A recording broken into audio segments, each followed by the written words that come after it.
Hello everyone, welcome to another Project Mycer Devlog. Today's video is going to be a little bit different as I'm going to be giving less of an update on the current status of the project, but instead present a list of many of the lessons that I learned from my previous project that I am applying to this one. As I mentioned in my last devlog, my prior Unreal Engine project was a remake of the opening segment to the indie game Mycer the Wind. I kept the scope just to the opening dungeon because I wanted to get the full experience of making a quote-unquote complete game from beginning to end, with all the miscellaneous systems in place that I wouldn't have experience making from smaller projects. Things like making sure that the game can save and load, and that the story can progress, and that cutscenes can occur, and that the game can actually reach credits at the end, and you could have a new game afterwards, and all that kind of stuff that you may not necessarily think about when making like very small scope projects for learning the engine. So I wanted to kind of get a small scale version of the whole process of making a complete game. So my main goal behind Mycer the Wind Remake was to just complete the game at all costs, and to stop myself from entering this seemingly never-ending cycle where I just constantly restart development. I'm sure many people trying to get into game dev can relate, but often I find that when I'm making progress with a certain project, I eventually come to this point where I realize there are some foundational issues with it, and so I end up finding myself just completely redoing whole entire systems of the game, and sometimes even restarting the project entirely, which means that any momentum on the project has completely halted. And if you find yourself doing this enough times, it can obviously kill a project because you're just completely demotivated. So instead, my method with Mycer the Wind Remake, instead of going, okay, well I guess I gotta redo whole entire systems of the game, instead I would just put a pin on that, write that down, and just mentally put that as a lesson to learn for the next project. Because I did it this way, it resulted in a bit of a trade-off. The game did get completed, but obviously it has a lot of various problems and bugs. However, by forcing myself to complete it, I learned far more from this project than anything else I had done. And so for this video, I just wanted to list some of those lessons that I learned. Some of these are specific features in Unreal Engine that I was mostly unaware of until near the end of the project, but some of these are going to be more general lessons that could be applied to just about any kind of game project. Hopefully some of these lessons will be useful, those who are Unreal Engine veterans. Some of these lessons, or maybe even all of these lessons, you may be looking at and going like, yeah, no, duh, I've known about that the whole time, but, you know, these are lessons I learned. Number 1. Use blueprint function libraries. One of the biggest time wasters throughout most of the development of Mycer the Wind Remake was how often I would have to be copying and pasting the same kind of functionality for multiple actors. And I'm not even necessarily talking about very complex things, even just actions like trying to check the story progression variables in the game instance to see if the player should be able to experience a particular event, like whether a cutscene should play or not. What I unfortunately didn't learn until later in development was how useful blueprint function libraries can be to save time. Instead of manually digging for the same line of blueprint nodes to copy and paste for different actors, I could create a blueprint function that has input nodes for the story progression variable to check and an output to say whether or not that story progression variable is true or false. And because it's in a blueprint function library, I could just use that function in any actor. So it takes up a lot less room in the node graph for each actor, but more importantly, if there is a bug or something that I need to change with this function, I only need to change that one function. I don't have to go digging into every single actor where I copied and pasted and change every single pasted version. Number 2. Animation Notify class. Animation notifies are something I've been long aware of before starting Mycer the Wind Remake, and I used animation notifies really since my first project in Unreal Engine. The problem is it wasn't until much later in the development of Mycer the Wind Remake that I realized how limited my understanding of them was. There are some very basic anim notifies that Unreal Engine starts you off with, like playing sound, spawning a particle system, or just playing a particle system within a specific range of time, but you can also add your own custom blueprint notifies by clicking New Notify. From here, you would go to the character's skeleton animation blueprint and add an event for this new notify, and then you could just add your blueprint event here. This is how I've always understood it. There's a couple problems with doing it this way. One of the biggest ones is that this notify will only work for this skeleton, and if you want to use it across different skeletons, you'd have to copy and paste the notify manually and copy and paste the blueprint code into each animation blueprint. Another problem is that this was only limited to being a fire once notify, which means that if you wanted to use some functionality that lasted within a specific range of time, like the one where a particle will keep going for as long as this range of time is enabled, you couldn't really do that with this method. Turns out that you can do this by just going to create a new blueprint class, going to all classes, and searching for anim notify or anim notify state. Through this, you can create reusable notifies that can be used in any skeleton, and you can even add exposed variables to customize different values per animation.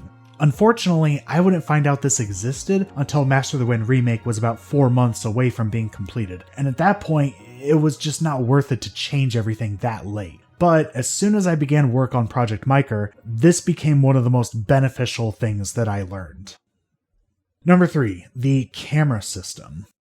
When making Mycer the Wind Remake, one of the things I often struggled with was getting the camera to work how I wanted, and I never quite got there in the end. Both playable characters use the default spring arm camera that Unreal Engine has attached to the player blueprint when you use a third-person template, and I had to add a lot of custom events and functions to try to get the camera to switch player perspectives and lock onto enemies. In the end, the camera in the game is functional but still pretty janky, especially when targeting enemies. I kept thinking that there had to be some sort of better way, but I was not finding any helpful resources online outside of, just purchase this Unreal Engine Marketplace item. One day I did stumble upon this free asset in the Unreal Engine Marketplace called the Advanced Locomotion System. I was curious enough to play around with it, but I wasn't expecting that the biggest thing I would get out of it was how they use the camera. Somehow I never noticed this before, and I genuinely really did try googling this a lot and did not find a lot of helpful resources with it. But in the player controller class, you can actually see this node for player camera manager class right up there, and it's set to none by default. So this is a case where the Google and YouTube algorithms were really not very helpful, because even now that I know this, if I try googling player camera manager, I am not finding anything helpful. I just end up with a lot of videos and threads about how to use the default player camera manager to do basic things like fading the camera to black. But much like anim notifies, the player camera manager is actually a blueprint class that you can create and build off of. When you open it, there are several functions that you can override, such as blueprint update camera. This is the function that will determine the camera's position, rotation, and FOV settings in every tick. By adding to this, you can have better control over what your camera is doing at any given moment. So with an enemy lock-on system, for example, it was a significantly cleaner process in Project Mycer to just have this separate class with separate functions completely detached from the player blueprint that was always checking if a player was locked onto an enemy, how far away the enemy is, and how to update the location, rotation, and FOV accordingly. I really wish that there were more resources on YouTube or Google or whatever that talked about this, because this really doesn't seem to be a thing that people like to talk about for whatever reason, and it really feels crucial to making a good camera system. Number 4. If planning to have outside help, ask for it earlier than you might think. With Mycer the Wind Remake, it was largely a solo project that I took on, mainly for the challenge of completing a game from beginning to end and seeing what I can learn from it. However, I always intended for it to have voice acting. Seeking for voice actors was something I had initially put off for a while because I wanted to make sure that most of the core functionality of the game was complete before I asked for help. And to be fair, I think that was generally the right approach, but I ended up taking it too far, because by the time that I had all 4 characters cast, most of my future progress with the game was reliant on when I would get the voice recordings back. I really wanted to work on dialogue-heavy cutscenes, but I wanted to make sure that I have my characters animated according to the vocal performances, so that essentially meant that until I got some voice lines in, I was blocked. If I had looked for voice actors earlier, I would have at least had other things that I could have done unrelated to the voice acting, so that way I just didn't feel stuck. Now, this is honestly a common problem with just about any project once collaboration is introduced, but it's a problem I'd like to mitigate as much as possible. Project Mycer, likewise, has largely been a solo project. I've just been doing it by myself so far, but I know my limits, and I know that I will soon need some assistance, particularly when it comes to audio and voice work. It's also a weird case where I know how much further I have to go with the project, and I have a $0 budget, so I find myself hesitating and asking, okay, well, when is the right time to actually start asking for help? To be honest, I still don't really know what the right answer would be, but I do know that I want to be in a place where I'm not completely reliant on the work put in by others, to the point where it starts blocking me from doing much of anything else with the game. Number 5.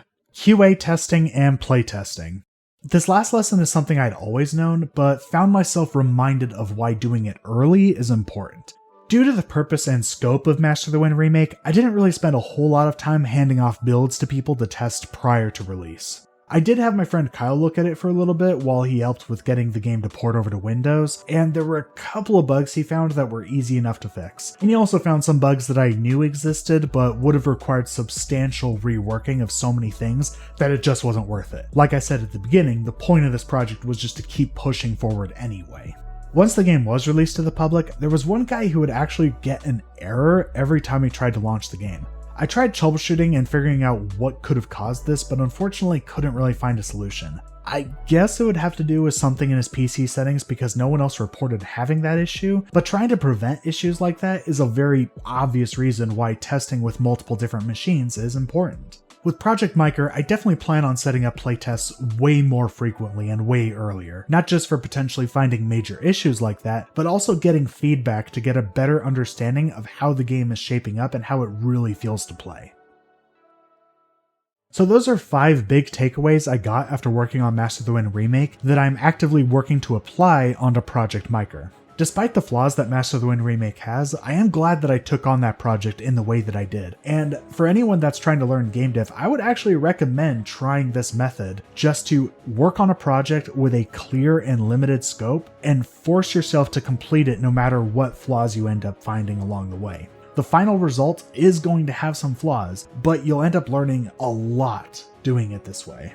In the little bit that I've worked on Project Mycer so far, I can already see the massive improvement between the two titles, not just in how they play, but also in my process during development and how I'm able to problem solve. That will be it for today's video. Thank you very much for watching. Be sure to subscribe to see future devlogs and videos on Project Mycer, and I hope you all have a wonderful day.